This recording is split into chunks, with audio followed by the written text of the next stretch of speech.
श्रावण के महीने की 10वीं तिथि। कौन सी? श्रावण के महीने की 10वीं तिथि, एकादशी के एक दिन पहले श्रावण महीने की 10वीं तिथि को शमी के पत्ते को, चाहे 21 हो, 11 हो, 51 हो, उसको शहद में डुबोकर शंकर भगवान के शिवलिंग पर उसको श्रृंगार करो। केवल चढ़ाना नहीं है, जब शहद में डूब जाएगा तो वो चिपक जाएगा। शिव का श्रृंगार करो। क्या होगा इससे? तो लिंग पुराण कहती है, नर्मदा पुराण कहती है, शंकर का जब हम शमी के पत्ते को शहद में डुबोकर श्रृंगार करते हैं, शंकर कहते हैं इसने मेरा श्रावण महीने में श्रृंगार करा है, तो क्यों ना मैं भी इसका धन का श्रृंगार कर कर इसको कर्ज से मुक्त कर दूं, तब कर्जा चूकता, तब कर्जे से मुक्ति होती है। ये केवल श्रावण के महीने में किया जाता है, इसके सिवा कहीं कोई महीने में नहीं कर सकते आप इसको। और नहीं तो बाद में कहोगे कि हमको हर महीने, तो उस महीने में कर, केवल श्रावण की 10वीं, चाहे उजाले की कर लो चाहे अंधेरी की कर लो, एक ही बार करना है। 2 10वीं पे भी नहीं करना है। श्रावण महीने की 1 10वीं पर अगर आपने इस 10वीं पे कर लिया तो अगली पे मत करना, अगली पे करा तो इसमें नहीं करा तो कोई बात नहीं, एक पर करना है बस, 1 10वीं। कितना भी कर जाओ, कितना भी लोन चढ़ा हुआ है, भगवान अब उसके भरोसे पर छोड़ दो कि हमने कुबेर भंडारी के भरोसे पर छोड़ दिया, हमने कुबेरेश्वर महादेव के भरोसे पर छोड़ दिया, हमने तो शिव को दे दिया। पर विश्वास रखकर, भरोसा रखकर, यहाँ ये पूरे आप कुबेरेश्वर धाम में कभी भी आओगे ना तो यहाँ कोई बाबा जोगी घूमता नहीं मिलेगा। यहाँ तो हम भी नहीं मिले तुमसे, टाइम ही नहीं इतना कि तुमसे मिले। राम नाम जपें कि तुमसे मिले, भगवान का भजन करें कि तुमसे मिलते फिरे। और कई लोग तो अंदर पत्र भी भेजते हैं, श्रीमान जी आए हैं जरा 5 मिनट मिल लो। हमने कहा कुबेरेश्वर जी से मिला दो। हमारे पास आए क्या मिलने? तो कुबेर भंडारी से आए। हमसे मिलने आओ तो बात दूसरी, कुबेरेश्वर महादेव से मिलने आयो। अपना दुख, अपनी तकलीफ, अपना कष्ट, अपना रोग, अपनी बीमारी, अपनी बात हमसे मत कहो। इस भूमि पर खड़े होकर जो बोलोगे वो उससे कहो। हमारे दुख तो वो काटता है, तो हम किसी के दुख काट सकते हैं क्या? नहीं, दुख वो काटेगा, तकलीफ वो मिटाएगा, कष्ट वो काटेगा, उससे कहो।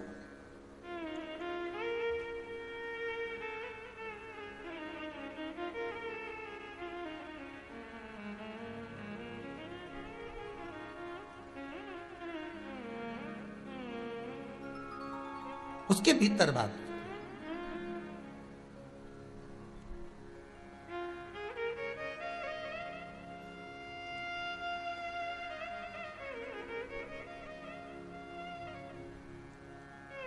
बस वैश्या की चित्तवृत्ति में उतर गया वो ऋषि का स्वरूप। उसने कहा ये पुरुष बड़ा सुंदर, उसको ऋषि नहीं दिख रहा। भगवान का प्रसाद उसी को दिखता है जिसके भीतर प्रभु विराजमान होता है, तो उसको प्रसाद दिखेगा। चिड़चिड़ करता है या गलत मार्ग पर चलता है। श्रंभेश्वर महादेव शंकर जी का एक नाम है, श्रंभेश्वर महादेव। तो जब कोई व्यक्ति चिड़चिड़ करता है, क्रोध करता है, गुस्सा करता है, तो महाराज शंकर भगवान का श्रंभेश्वर महादेव का नाम लेकर 31 बेलपत्र, जिस व्यक्ति को क्रोध आता है उस व्यक्ति का स्मरण कर कर आखा चावल मतलब सेगे चावल के साथ एक एक बेलपत्र 31 बेलपत्र कर कर शिव जी के शिवलिंग पर समर्पित करी जाती है, मात्र 10वीं की तिथि के लिए। केवल 10वीं, चाहे उजाला की हो चाहे अंधेरे की। कौन से महादेव का नाम लेना है? श्रंभेश्वर महादेव, शिव जी का एक और चीज है महाराज, छोटे छोटे बच्चे रहते हैं, कुछ कुछ बच्चों को माता जबरदस्ती के भोजन कराती है, खिलाती है, ठोकती, मारती, खिलाती है।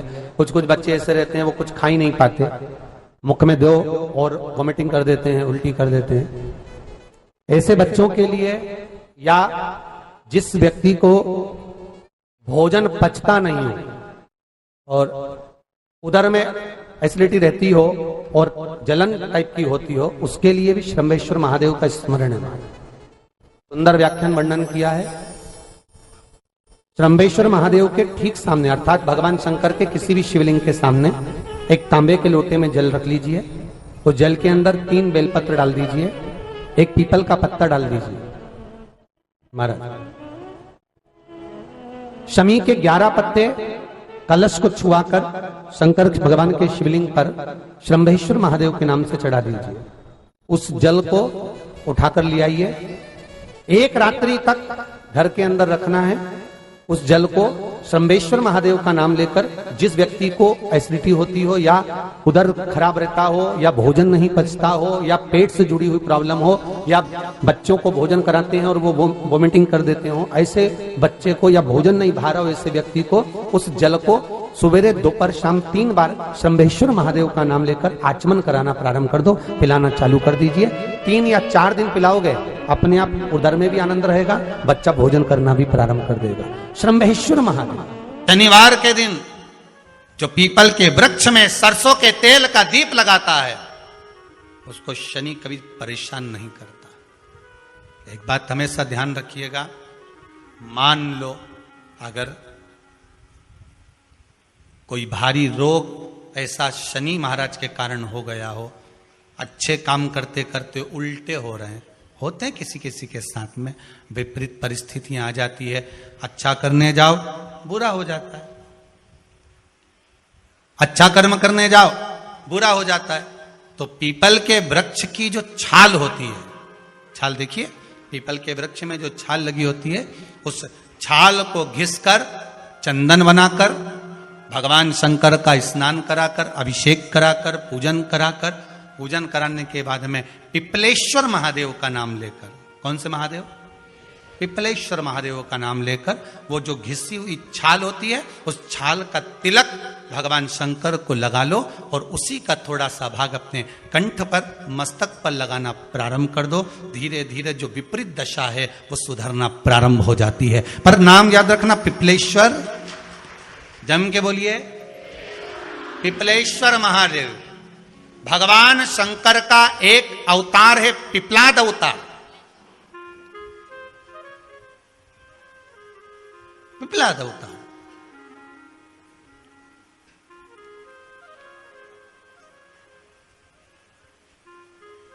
जब दधीचि ऋषि की अस्थियां चली गई, उनकी धर्मपत्नी सुवाच ने देखा मेरे पति को मार दिया गया, मेरे पति की अस्थियां ले गए राक्षसों का संहार करने के लिए, उनकी अस्थियां लेकर चले गए, मेरा पति चले गया। सुवाच गर्व से थी, मरना चाहती थी, प्राण छोड़ना चाहती थी। शिव जी ने देखा ये तो अग्नि के ऊपर चढ़कर अपनी देह त्याग रही। शंकर भगवान ने आकर कहा, रुक जा सुवाच, रुको, तुम्हारे गर्भ में बच्चा है, तुम्हारे गर्भ में बच्चा है, वो बच्चा मर जाएगा। अब इस बच्चे को जन्म देकर भी क्या करूंगी? नहीं पिपला, तुम्हारे गर्भ में जो बच्चा है वो महाज्ञानी है, तुमने मुझसे प्रसाद के रूप में मांगा था, कहा था शिव जैसा पुत्र होना चाहिए, तो क्या तुम शंकर को नष्ट कर दोगे? मैं शंकर को जन्म दूंगी। सुवाच ने 2 पत्थर उठाए, अपने गर्भ पर मारना प्रारंभ करा, गर्भ पर मारा, बच्चे ने जन्म लिया। बच्चा 7 महीने का था। उस बच्चे को उठाकर पीपल के कोटर में रख दिया। पीपल की कोटर। एक गिलहरी पीपल के फल को लेकर आती थी, पिपलाद के मुंह में देती थी। शिव का एक अवतार, इसलिए शंकर का नाम ही पिपलेश्वर महादेव। शिव का एक अवतार पिपलाद के रूप में हुआ है। तुम क्यों चिंता करती हो? तुम चिंता मत करो, तुम्हारा पुत्र जन्म दो तुम। और दिया धन सुवाच ने, उसके बाद प्राणों को त्यागा। और उस पीपल के कोटर में अगर भरण पोषण करने वाला कोई था तो वह देवाधिदेव महादेव था। फिर निवेदन करेंगे, माता के गर्भ में बच्चा रहता है, उसका भरण पोषण करने वाला मेरा देवाधिदेव महादेव है। अगर जन्म उसने दिया है तो मृत्यु भी वो देगा। अगर तुमको कुछ ज्ञान दिया है तो अच्छी जगह पर भी वही पहुंचाएगा। आप जो अभिलाषा लेकर आते हैं, बच्चे कहते हैं हमारी नौकरी नहीं है, सर्विस नहीं है, हम इस कॉलेज में पढ़ना चाहते हैं, हम इस जगह जाना चाहते हैं, हम इस पद पर जाना चाहते हैं, बस इतना याद रखना, तुम्हारा भाग्य बुरा नहीं होता। कभी भी याद रखना, संसार में जिसको भगवान ने जन्म दिया उसकी किस्मत कभी बेकार नहीं हो सकती। अगर भगवान तुम्हारी किस्मत बेकार होती तो जानवर बनाकर पैदा करता, इंसान बनाकर नहीं। किस्मत अच्छी थी इसलिए इंसान बनकर पैदा हुआ, जानवर बनाकर पैदा नहीं करा।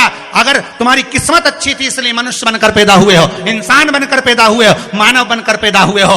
भगवान को दोष मत देना कि भगवान ने किस्मत बेकार दी है। भगवान ने किस्मत अच्छी बनाई है, इसलिए तुझे मृत्यु लोक में जन्म दिया। भगवान ने भाग्य अच्छा बनाया, इसलिए तुझे शिव महापुराण की कथा सुनने का मौका दिया। नहीं तो भाग्य में नहीं होती तो कहां से मिल जाती। किस्मत अच्छी है तो भगवान फिर नौकरी भी लगाएगा, धंधा भी करवाएगा, सर्विस भी कराएगा, विवाह भी करेगा, शादी भी करेगा, मकान भी बनाएगा, जायदाद भी देगा, संतान भी देगा। उसने दिया है पेट तो भरेगा वही। हम काय को अपने माथे पर ले। मैंने इतनी पढ़ाई कर ली, मैं इंजीनियर हो गया, मैं ये बन गया, मैंने तो ये कर लिया, उसके बाद भी मैं घर में बैठा हूं, मेरा छोरा घर में बैठा, इतना पढ़ने के बाद बैठा। जन्म उसने दिया है, भाग्य उसका है, किस्मत उसकी है। तो कहो उसको कि शंकर का भजन कर, मंथन करे, मक्खन निकलेगा और घी भी जरूर बनेगा। हारना मती। जब तेरे 3.5 करोड़ बार गिनती मत करना, गिनती वो करेगा। तू तो भज, तू कुबेरेश्वर का स्मरण कर, तू महाकाल का स्मरण कर, तू काशी विश्वनाथ का स्मरण कर, तू महाकाल राजा का स्मरण करके तो देख। शिव का भजन कर, 1 लोटा पानी ले जाकर रोज चढ़ा शंकर जी के मंदिर में जा। शिव से भजन करने में क्या देरी। नहीं जा सकता शिव मंदिर में जाने में। बच्चों को अगर शर्म आती हो तो बेलपत्री के पेड़ के नीचे। रटते रटते बीती रे उमरिया, रामा रामा रटते रटते बीती रे उमरिया। रघुकुल नंदन कब आओगे, रघुकुल नंदन कब आओगे, दास की झोपड़िया, रामा रामा रटते रटते बीती रे उमरिया। बस इतना।